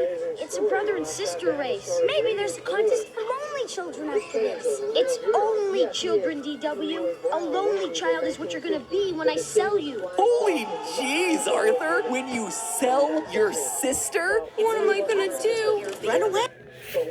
And if you were a kid, well, you probably missed a lot of those references the first time around. Sorry, Sue Ellen. It's a brother and sister race. Maybe there's a contest for lonely children after this. It's only children, DW. A lonely child is what you're gonna be when I sell you. Holy jeez, Arthur! When you sell your sister? What am I gonna do? Run away. Join the circus. My mom knows a good plastic surgeon. But there's another thing that you might have missed when watching Arthur as a kid. Something that's not so bright and cheery. It may be a wonderful kind of day, but we wouldn't be Film Theory if we weren't willing to ruin those wholesome childhood memories by exposing the dark and tragic truths behind them. Now, if you're somehow one of the people who didn't grow up watching this PBS classic as a kid, Arthur is a show about an aardvark named Arthur and his sister DW as they go to school with their friends, including a rabbit named Buster, a monkey named Francine, a bulldog named Binky, a bear named The Brain. Everyone in the world is an animal, in case you missed the pattern. And, it's pretty much what you need to know. In typical kid show fashion, they learn life lessons, they shade each other. You know how Polylocket works? That's where you keep your most special, important thing. I figured you'd want to put this in there. No thanks. I'm gonna put in a picture of my cat. Oh. And they burn the spelling of aardvark into your brain so completely that literal decades after you watch that one episode, you still hear it in your mind. A-A-R-D-V-A-R-K. A-A-R-D-V-A-R-K. A-A-R-D-V-A-R-K. No joke, it is still how I remember how to spell that word. Even as I'm typing this up, that song is playing constantly in the back of my brain. And that's what you get if you're the target demographic. But if you've ever stumbled across an episode of this show as someone a bit older after learning about the birds and the bees, you might be wondering how, in a society of animals, interspecies romance works. But joke's on you, the show is already one step ahead of you. Despite Arthur living in a society with many different types of animals, most families seem to be single species. Arthur and his sister DW are both aardvarks, and both of their parents are also aardvarks. Buster Baxter is a rabbit with 2 rabbit parents. Francine is a monkey with 2 monkey parents, and so on and so forth. Now, we do know that interspecies romance isn't exactly taboo. For instance, back in 2019, Mr. Ratburn, who you might have already guessed is a rat, married an aardvark. And while that episode was apparently controversial enough to get it banned from television in Alabama, I'm gonna wager that the outrage was more about the fact that Mr. Ratburn was a man marrying another man, and not so much the fact that it was a rat marrying an aardvark. In this world, there's apparently nothing saying that an aardvark can't date or marry a rat, but when it comes to biology and reproduction, the Arthur universe seems to follow rules pretty similar to our own. If you're an aardvark looking to make some aardvark babies, you're gonna have to find yourself another aardvark. Or at least, that's the way it seems at first until you start digging deeper and you notice a strange trend. For instance, Molly and James McDonald. They're both rabbits, and while their father is a rabbit, their mom is a dog. Emily here is also a rabbit with a rabbit mother and a monkey father. And Carl is a rabbit who has an aardvark mother and no other parents that we can see. At first, these three examples might seem to disprove the idea that interspecies romance in the Arthur universe can't result in reproduction, but there's a mini multivitamin with more immune support ingredients. New Centrum Minis with immune support. Yep. Sorry, fellas, but I simply haven't seen enough hard evidence to warrant a yep in this situation. I remain undecided. That boy ain't right. ミスっちゃった。ああ、そいつか。予定通りだ。お前はうまくやった。5歳の奴らはわしを餌にしたつもりだろうが。やっぱりちいちゃん。 In the Rick and Morty Season 4 finale, Rick has this epic anime-inspired Hello, Internet! And now, gang, we'll find out who was really behind the hauntings at YouTube headquarters. Markiplier? Wait, gang, I think this is another mask. Lele Pons? Yeah, no, big no there. Let me rip this off. PewDiePie? Hold on. Mr. Beast? Jinkies, how many of these things are there?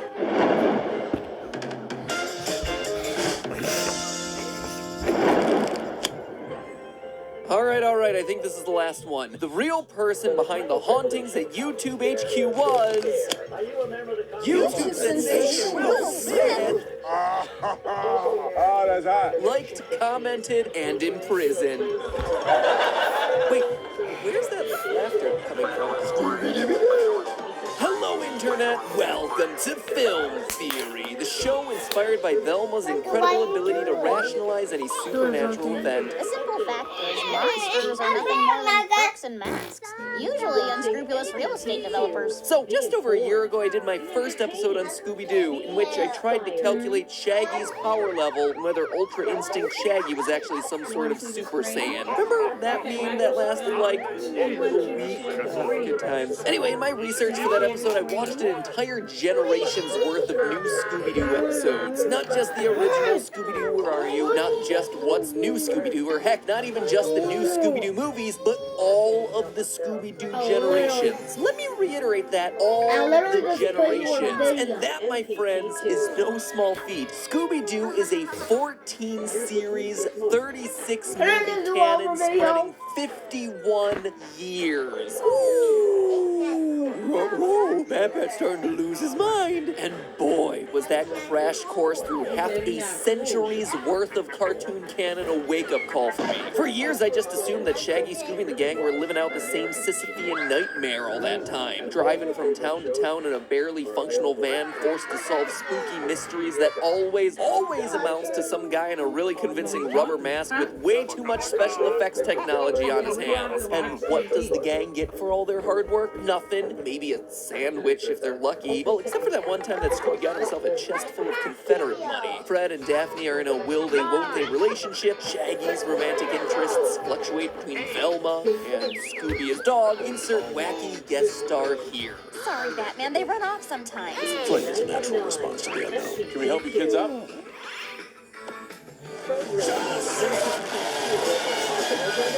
John Cena! John Cena! Through this franchise, I was shocked to learn that across those 51 years, those 14 series and those 36 spin-off movies, that there's actually a complex Scooby-Doo lore here. No joke, long before the MCU, there was the SDU. Might be easy to assume that each iteration of This way, so you guys can see. Stage performance.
There's like the thing that I always like.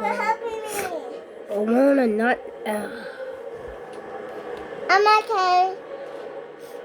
Well, hey, I want to see. Hold on. Hey, I want to see. I already see you, Wanda. Bye. I'm so thankful you're here at last. How did you get straight to bed? You did what? You took the chair. I was sharing. I always wanted to do this. Yeah, we can. I come back to the hut. Hey. Hi, guys. 9:30, everything is going to be off. Why, Yes, ma'am. yeah? Because it's time for us to go to bed. Yes. Yes. I said yes. I said yes. Yeah. Yeah. That's really gonna be a big. We want to that. Yeah. Okay, you want some chips? Yeah. Been here before, sir? Have you seen a rule on the river slide?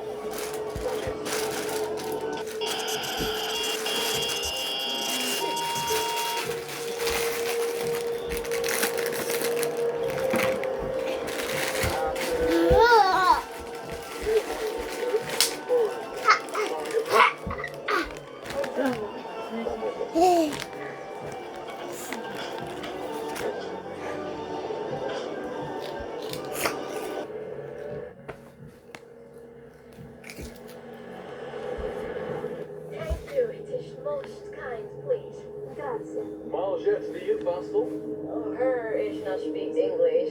We met the first time this morning on the platform at Exeter. And now we are big friends. We explored them together. I can show you some beauty spots if you like.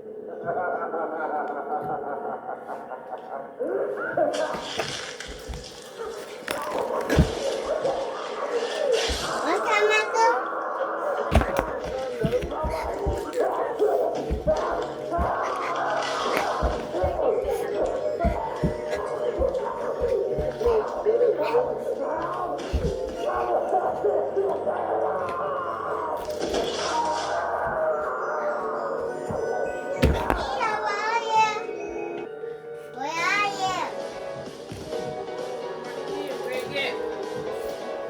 What game? Camera? Where you get? What game? Camera. Oh, you're on the camera? You need a shirt on.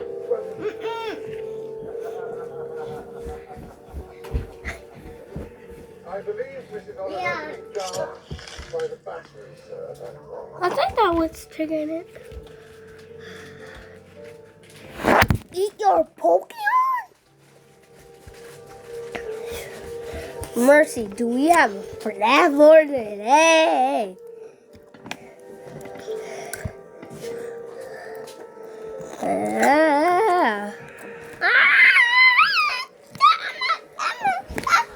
Yeah. Hey, Dad, I'm a diamond. No, this is Crying not. Child. Okay, so I'm putting this one at number 10 because I personally don't think that the Crying Child is a Springlock victim.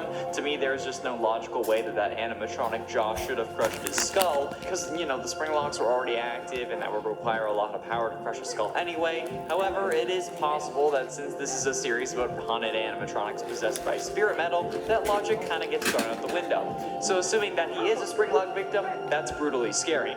Being thrown into an animatronic's mouth and crying so much that you make the jaw snap onto your own skull, killing you instantly, holy crap, that is nightmare fuel. That's why some people are scared of robots or animatronics, and while it may not be realistic, the possibility of it happening is still horrifying to say the least, especially since not even that long ago he lost his sister to circus baby, and that's pretty messed up. And I'm sure that Michael, who put the kid in his mouth, as long as, you know, I'm wrong about my theory, he'd be scarred for life, and I think I would be too. Before we move on. Yeah, what are you talking? Yeah, what are you talking? Talking to you guys. Bye. You okay? I'm okay. All right, 9:30, everything gonna be off. So let you all know now. So at 9:30, we're charging up electronic devices for the morning. Yes, ma'am. Exactly. Yes, ma'am. Okay, you need a shirt on. Immortality. What? How? Yeah, don't get you. We said don't get you.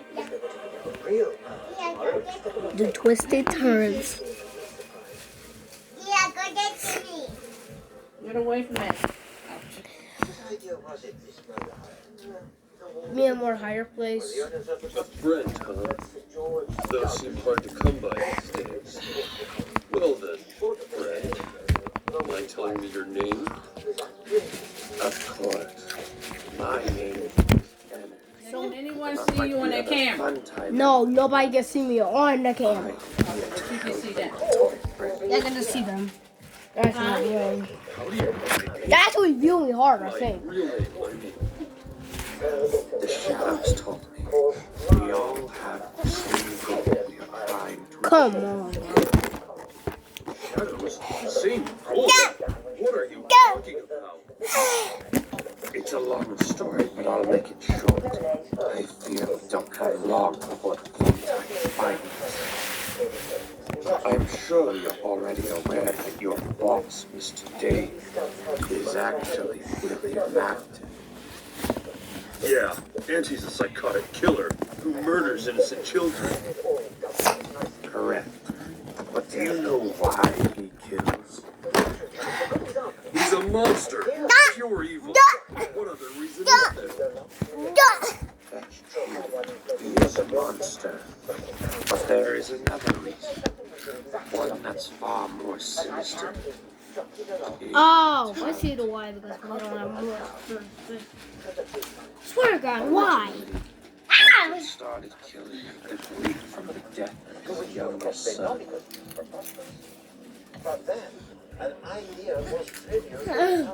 Killing the void within him. It made him feel Whoa. twisted sort of way. And unbeknownst to him, the souls of his victims would go on to possess the bodies of the original Fazbear animatronics and make them Now this is more better. revenge on him. Wait, I met one of those spirits. Is that why she's here? And are you telling me there's more than just her?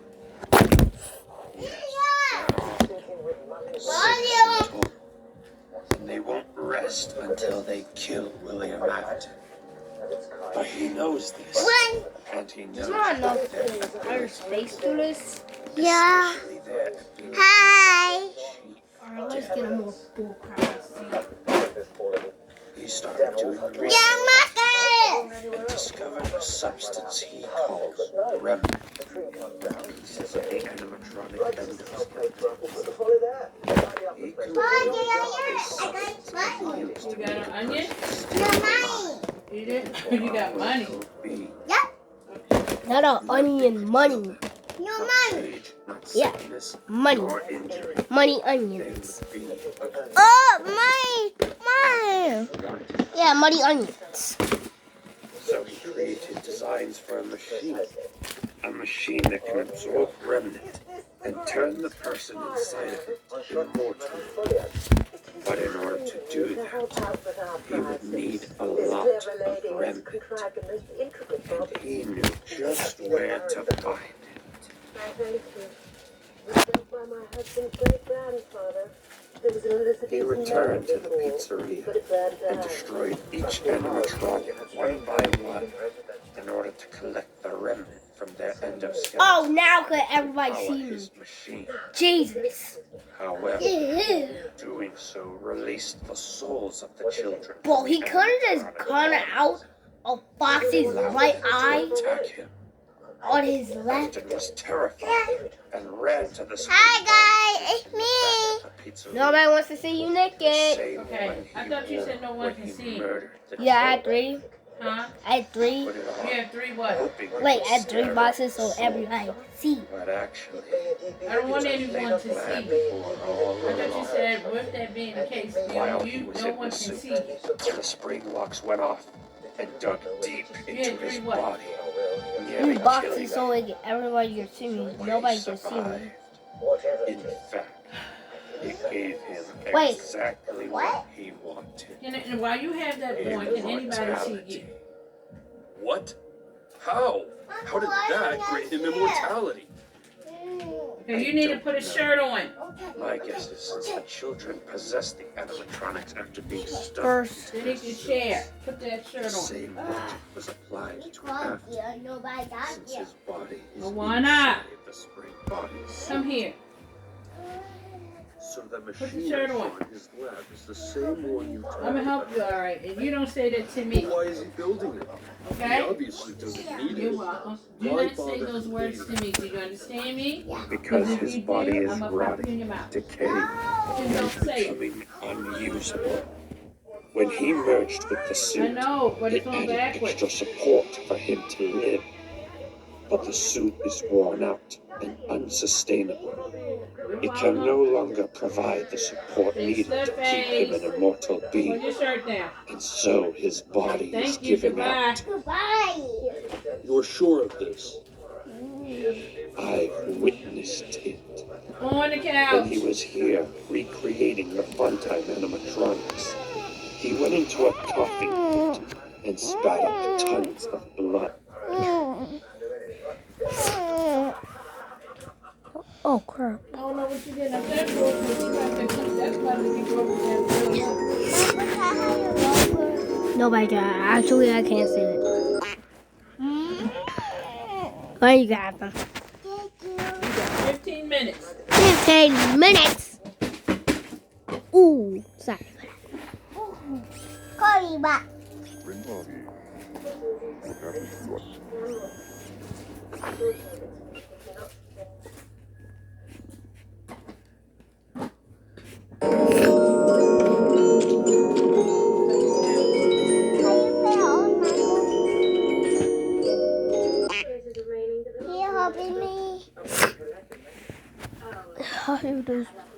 How you put this on is there you go. Now you look like a cool. Yeah, you look like a smart kid. Yeah.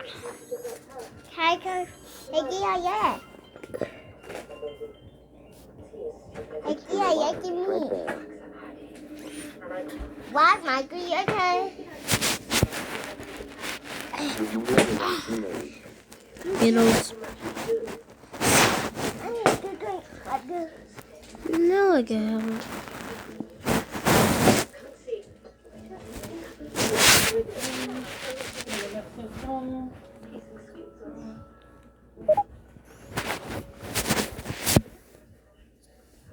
Beautiful creature, isn't she? What's that bring, George Water?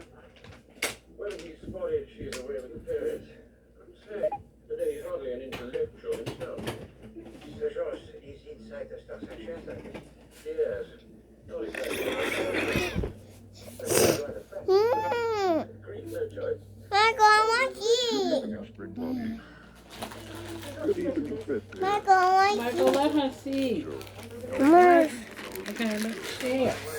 if she had something that you want, you would try your best to share, want her to share. When you see.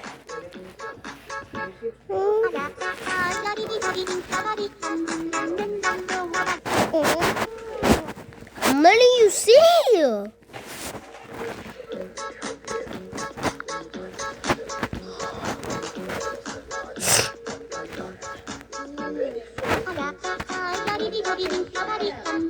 Sharon, what is your phone?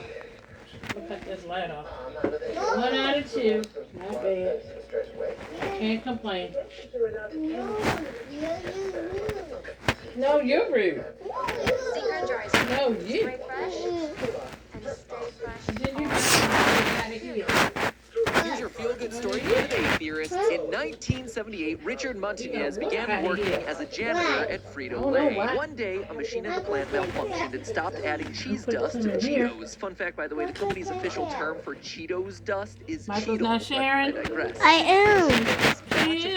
You trying? Consumers, Montañez took some of the unseasoned Cheetos home with him and flavored them with spicy My God, street corn. His spicy hot Cheetos were a hit with family and friends. Oh, it's not on. Frito-Lay's character. Go ahead, Camel. Just the one I don't want it. It's really just too big. I want to do it tomorrow. You want to do what tomorrow? Just to like do the 3 things again. I just don't. So everybody can see me. It's just they can't see me. What are you telling me, Michael? Here's your feel-good story for the day, theorists. In 1978, Richard Montañez began working as a janitor at Frito-Lay. One day, a machine in the plant malfunctioned and stopped adding cheese dust to the Cheetos. Fun fact, by the way, the company's official term for Cheetos dust is Cheetle, but I digress. Since the cheap... Here's your feel-good story for the day, theorists. In 1978, Richard Montañez began... Oh, Cheeto dust is actually Cheez-Its. Oh. Began working as a janitor at Frito-Lay. One day, a machine in the plant malfunctioned and stopped adding cheese dust to the Cheetos. Fun fact, by the way, the company's official term for Cheetos dust is Cheetle, but I digress. Since the Cheetle-less batch of corn was quickly sold to consumers, Montañez took some of the unseasoned Cheetos home with him and flavored them with spices reminiscent of Mexican street corn. His spicy hot Cheetos were a hit with family and friends, and so Montañez pitched the idea to the CEO of Frito-Lay's parent company, PepsiCo. Today, you probably know Montañez's creation of Flaming Hot Cheetos, a product that has generated over $1 billion in revenue for the company since hitting shelves in the early 90s. And as for Montañez, a janitor who was a 4th grade dropout, he's now a vice president at PepsiCo. That's all my gift. This cereal is totally tubular. Wouldn't you agree, 90s kid 2? Couldn't agree more, 90s kid number 1. The cereal's